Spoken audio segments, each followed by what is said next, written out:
CRISPR-Cas9. Bring me a gene encoding for a specific protein. Make a few snips at this coded locus. You work so well inside a streptococcus. Cas9. I'm so alone without your scissors in my chromosome. Cut me up and do it clear. CRISPR-Cas9, bring me a gene. Esta no era la letra que yo me conocía, No. Graciela. Graciela, buenas noches. Buenas noches, Isabel. Buenas noches, Begoña. Bueno, Mira. la letra ya nos ha dado alguna pista. Sí, vamos a hablar de CRISPR-Cas, que efectivamente la canción se llama CRISPR-Cas, Bring Me a Gene. Y es una historia muy bonita la de este músico que está cantando. Él es un físico que se llama Tim Blas y durante muchos años estuvo, digamos, con un conflicto interno porque era un físico que adora la ciencia y por otro lado una persona que adora la armonía y la música. Y decía, ¿qué hago con este conflicto tan grande que tengo? Y al final decidió una cosa muy inteligente que es unir sus dos pasiones y entonces creó este Como grupo. has hecho tú, que has unido la ciencia y el periodismo y estás al frente de Indagando TV y también de esta sección que conduces aquí cada semana, Apolo 130. Así es, Qué así inteligente es. has sido. Bueno, no, yo tanto como este chico me parece a mí que no, porque desde luego no tengo la cantidad de millones y millones de seguidores que tiene él. Pero bueno, él ha creado a Capella Science y como él dice, claro, aprovecha cualquier descubrimiento científico y concepto científico para crear una canción como en este caso y además lo hace, si de verdad lo escuchamos, son todos sonidos, como él dice, que salen de sus cuerdas vocales, su boca y su garganta, o sea, pura a capela.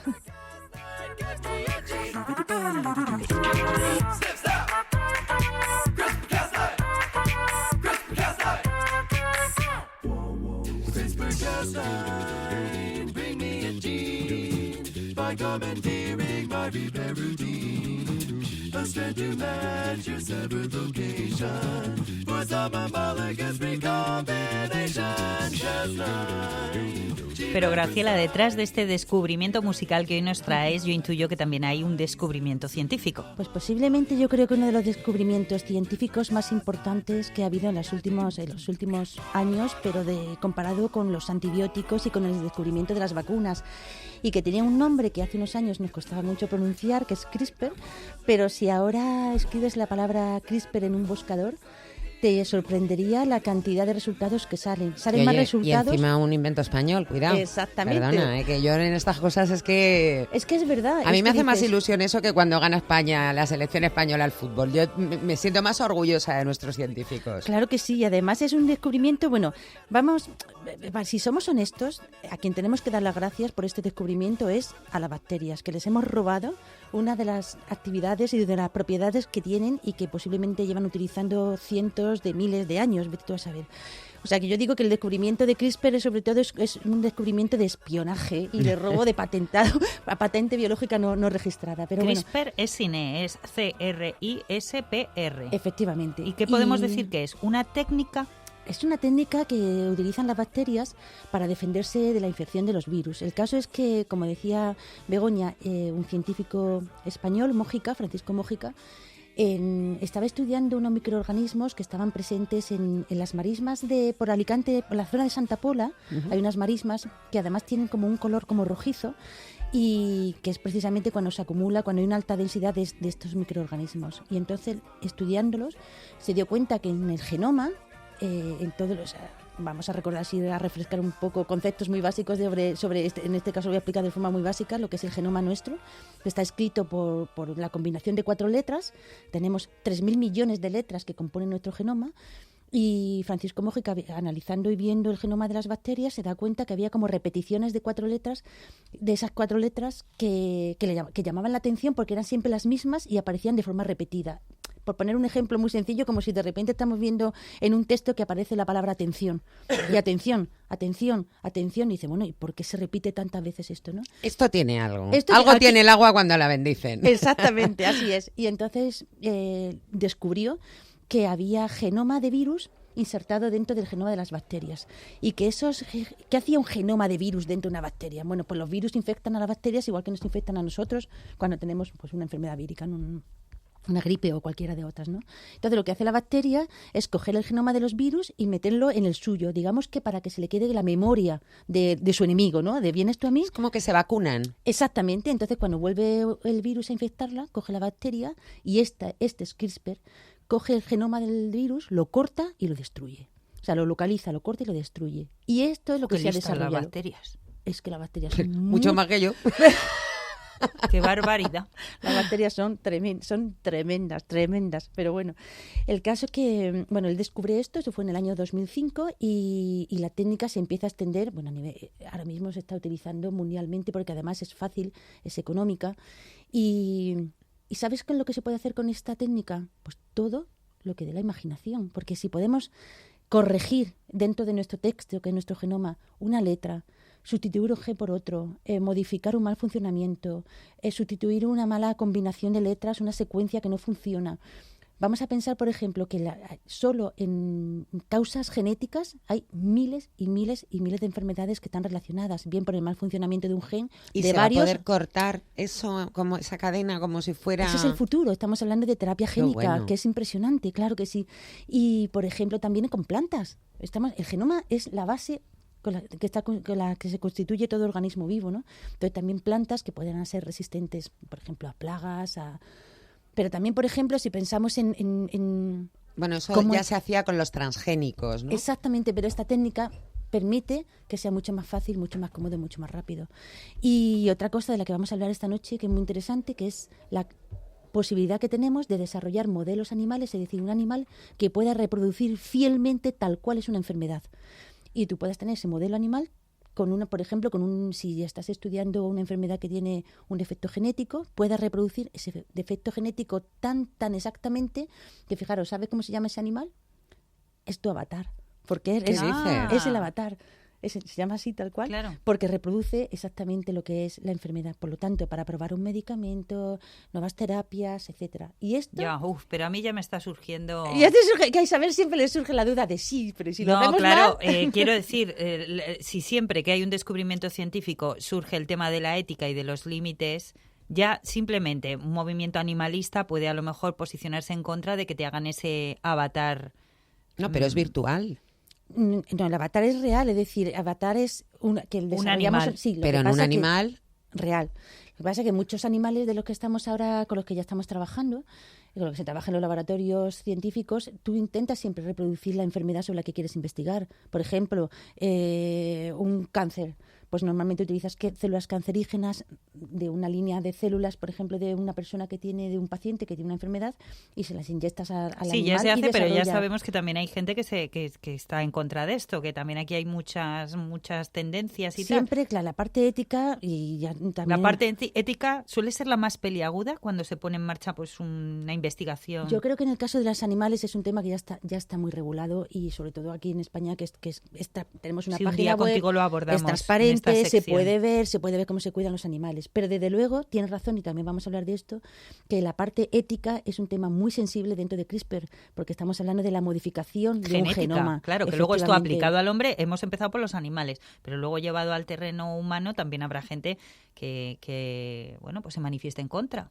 Manifiesta en contra de la modificación genética de seres humanos, yo creo que prácticamente todo y todas las leyes, pero también vamos a hablar de que ha habido un ejemplo hace unos meses acordaros, en China, que se anunció que habían nacido 2 niñas gemelas a las que se les había modificado el genoma para que nacieran con una resistencia frente al virus VIH que provoca el SIDA. Bueno, yo lo que no quiero robarle más tiempo al gran invitado que tenemos esta noche, que además de ser un gran experto en CRISPR y que lo utiliza en su laboratorio, se ha empeñado en que todo el mundo conozca esta técnica y está uniendo su labor investigadora, que es muy impresionante, a la divulgación. Sí. Entonces, él es autor de un libro recién publicado que se llama Editando genes, corta, pega y colorea, y es investigador del Centro Nacional de Biotecnología. Lluís Montoliu, hola, buenas noches. Hola, muy buenas noches. Estoy aquí escuchándoos con verdadero placer. Y no sé si hemos dicho muchas tonterías. No. Y además me habéis introducido el tema con esta fantástica versión de Mr. Sandman que además ha hecho furor en todos los laboratorios. Un gran tipo un gran tipo. Como verás, nos hemos puesto a hablar y ya han surgido miles de preguntas que vamos a ir planteándote a lo largo de este rato. Pero, Lluís, decíamos que la técnica es una técnica que abre todas puertas a la imaginación, también a la esperanza. En tu caso, ¿tú te imaginabas como investigador que te ibas a encontrar esta gran herramienta? Ni me lo imaginaba, ni podía sospechar que en mi vida profesional iba a poder disfrutar, iba a poder vivir una revolución tal como la que estamos viviendo con las CRISPR, con esta edición genética, ¿no? Lo habéis explicado muy bien. En el fondo lo que hemos hecho es redescubrir un sistema que la evolución ya había estado construyendo durante miles de millones de años. Esta es la cifra, miles de millones de años, precisamente en las bacterias, ¿no? Bacterias que tendemos a desdeñar y que no les echamos cuenta, solamente nos preocupamos de ellas cuando causan algún problema, pero además de causar enfermedades y además de darnos algún dolor de cabeza de vez en cuando, pues resulta que son una bendición porque de repente llevan tantos años en este planeta que han tenido tiempo de explorar y de descubrir y de inventar prácticamente todo, ¿no? También la manera de defenderse de los virus. Y fijaos, gracias a que las bacterias descubrieron una manera muy inteligente de defenderse de los virus que las infectan, acordándose del genoma del virus que las infecta, este mismo sistema que utilizan las bacterias para defenderse, sacado fuera de contexto, es lo que nos permite hoy en día editar, lo cual quiere decir cambiar a voluntad, cualquier gen de cualquier organismo. Y esto así dicho, para mí me parece algo extraordinario. No es que no pudiéramos modificar genéticamente organismos, esto lo sabemos hacer desde hace más de 40 años, pero la precisión, la facilidad, la versatilidad que nos permiten estas herramientas es algo desconocido en la ciencia. Lluís, tú has elegido una de las líneas de investigación que es trabajar con una condición que es el albinismo, ¿no?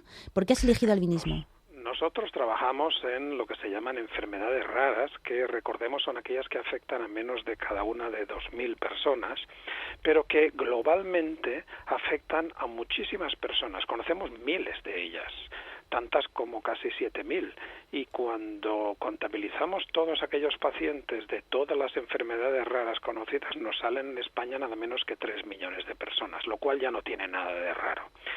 España se sumó, como otros países europeos y mundiales, a investigar este tipo de condiciones genéticas. Habitualmente tienen una base genética y nosotros llevamos pues nada menos que más de 25 años trabajando en una de ellas, una de estas 7.000, que globalmente se llama albinismo. Albinismo que yo empecé a trabajar con ella incluso cuando no sabía que trabajaba con ella, ¿no? Porque yo llegué a ella trabajando con los genes de la pigmentación, ¿no? Recordemos que el albinismo, cuando nos encontramos una persona con albinismo por la calle, pues pensamos en una persona que no tiene pigmento, que sus cabellos son blancos, que su piel es rojiza, que sus ojos también son rojizos, pues que apenas hay pigmento. Y eso es cierto, pero lo que no sabía entonces y lo que descubrí poco después y lo que ha sido pues nuestro foco en la investigación es que estas personas, lo que son en realidad, son personas con una discapacidad visual muy importante.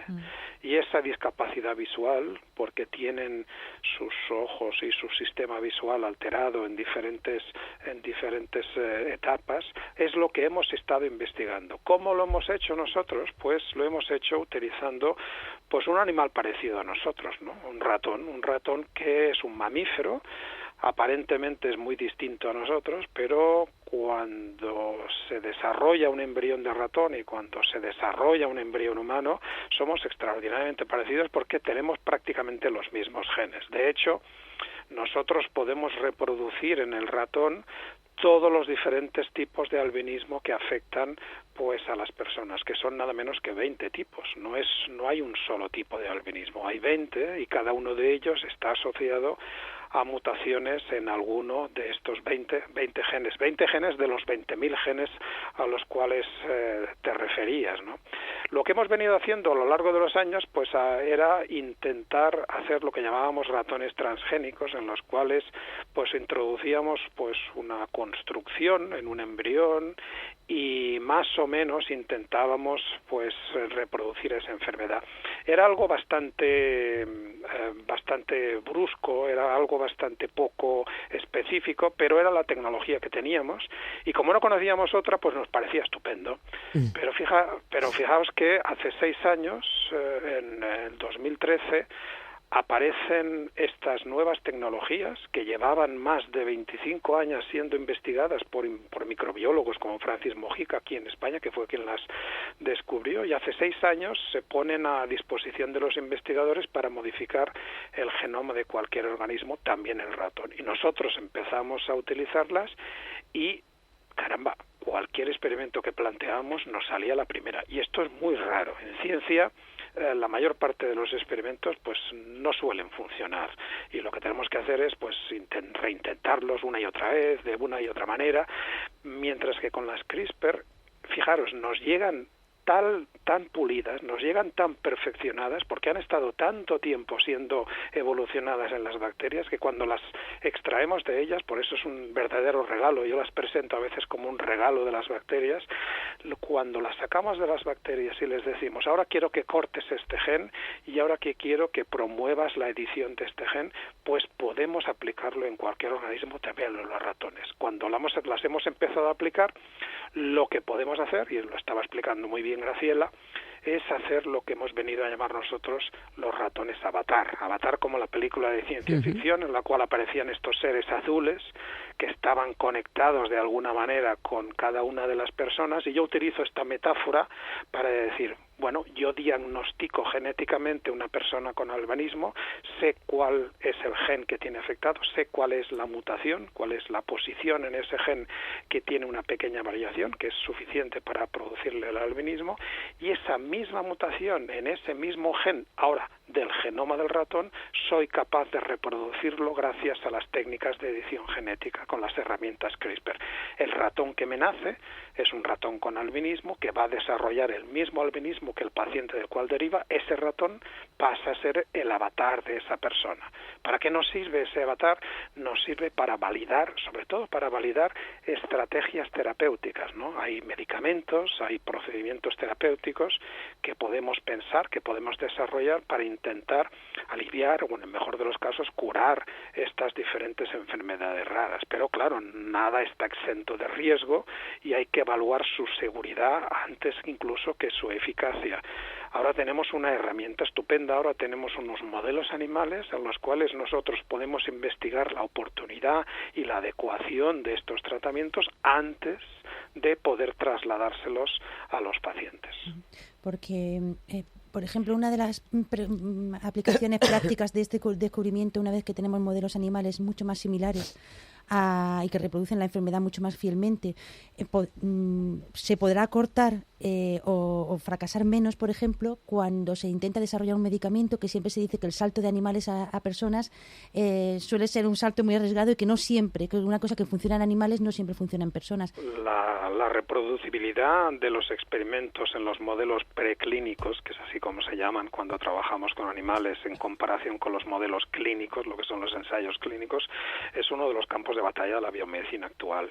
Claro, frecuentemente no estamos utilizando, o no estábamos en el pasado, no estábamos utilizando los modelos exquisitos o los modelos más adecuados, ¿no? Ahora, con estos modelos que son más precisos, fijaros que nos estamos encaminando desde todos los puntos de vista a lo que se llama la medicina personalizada de precisión, también incluso a nivel de modelos, ¿no?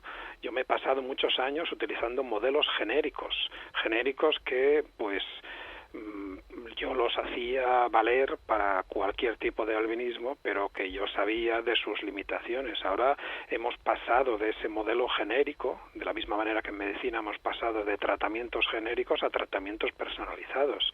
Ya no se trata de curar una enfermedad, sino se trata de curar a un enfermo, ¿no? El enfermo es lo que realmente es importante, porque cada una de las personas, cada uno de los pacientes, pues es un mundo, tiene su mutación, tiene sus componentes genéticos, y eso es lo que ahora, que antes era una quimera, esto es ahora, antes era impensable yo que pudiera reproducir con tal grado de precisión ese tipo de alteraciones genéticas en un modelo animal, y ahora pues lo puedo hacer gracias a estas fantásticas herramientas que empezaron en Alicante. Bueno, de todas formas, apuntábamos antes el tema de los límites éticos. ¿Aquí cómo está el panorama? Bueno, vamos a ver, nada de lo que hacemos nosotros está exento, nada de lo que hace cualquier persona, nada de lo que hace cualquier actividad humana está exenta de riesgos, ¿no? Si hablamos de experimentación animal, pues hay que recordar que tenemos una legislación que es muy estricta, y es una legislación que es muy exigente y que solamente permite pues utilizar animales en investigación en muy contados casos, después de haber argumentado adecuadamente y obtenido pues permisos en España de 3 comités distintos, con lo cual se tarda de 3 a 4 meses a convencer los diferentes comités y obtener el permiso para poder realizar un experimento que solamente se va a poder hacer en un centro autorizado por personal capacitado y tras haber obtenido estas autorizaciones, con lo cual ni es nada fácil trabajar con animales, si no tiene que serlo, porque es un privilegio, tenemos un respeto y tenemos la obligación de vida a las normas de bienestar animal. Esto por lo que respecta a animales. Por los que respecta a personas, los límites éticos es que uno tiene que desarrollar terapias o tratamientos que mejoren pues el bienestar de esa persona, que mejoren su situación, pero que no la empeoren, ¿no? No solamente tenemos que hacer el bien, que es uno de los principios de la bioética y de la medicina, sino que también tenemos que evitar hacer el mal. Tenemos que evitar que aquel desarrollo terapéutico pues le pueda causar algún tipo de problemas. Eso es lo que se llama evaluar la seguridad. Y la seguridad implica pues analizar los beneficios posibles que pueden derivarse de una determinada tecnología frente a sus riesgos asociados. Actualmente, de la tecnología de edición genética, pues todavía no la controlamos en sus últimos detalles, ¿no? Hay muchas cosas que yo puedo hacer en el laboratorio que son aceptables, son éticamente aceptables, pero no lo son para trasladarlo a la clínica. Y lo vais a entender con un ejemplo muy sencillo. A mí me gustaría que todos los experimentos que yo hago salieran exactamente como yo planteo, ¿no? Me gustaría que si quiero cambiar el gen X en la posición 21, pues en todos los casos los ratones pues tuvieran esa posición 21 modificada del gen X. Esto no es así, desgraciadamente esto no es así, porque toda la precisión que tienen las herramientas CRISPR, y esto es algo que constatamos continuamente, pues no la tienen las herramientas que tienen que actuar a continuación de las CRISPR, ¿no? Las CRISPR no hacen todo el trabajo, las CRISPR lo único que hacen es cortar, y esto lo hacen estupendamente.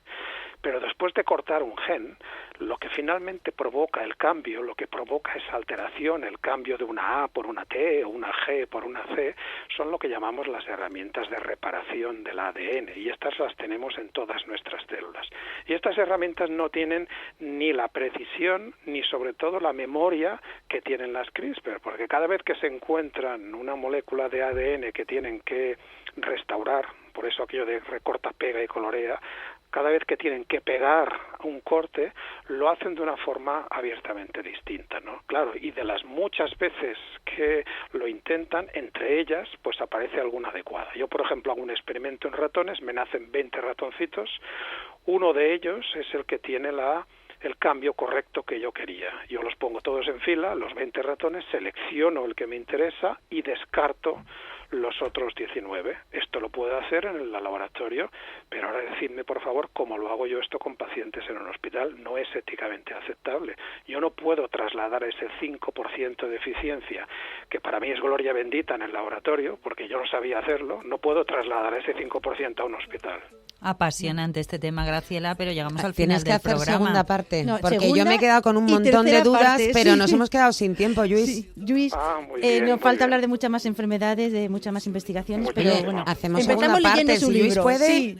Y el libro, Bueno, Editando leeros Genes. leeros el libro y yo espero que os guste y que disfrutéis y que descubráis a una investigadora apasionante como Francis Mújica, que lleva más de 20 años trabajando en este tema y que ha sido el origen de toda esta revolución. Pues muchas gracias. Graciela, aquí lo dejamos porque despedimos ya el programa. A ti te esperamos la semana que viene y Muy bien. recomendamos ese libro, Editando Genes, corta, pega y colorea, Me lo voy a de leer. Lluís Montoliu. Yo también. Gracias, Lluís, gracias, Muy Graciela. buenas noches. Y gracias a Adiós. todos.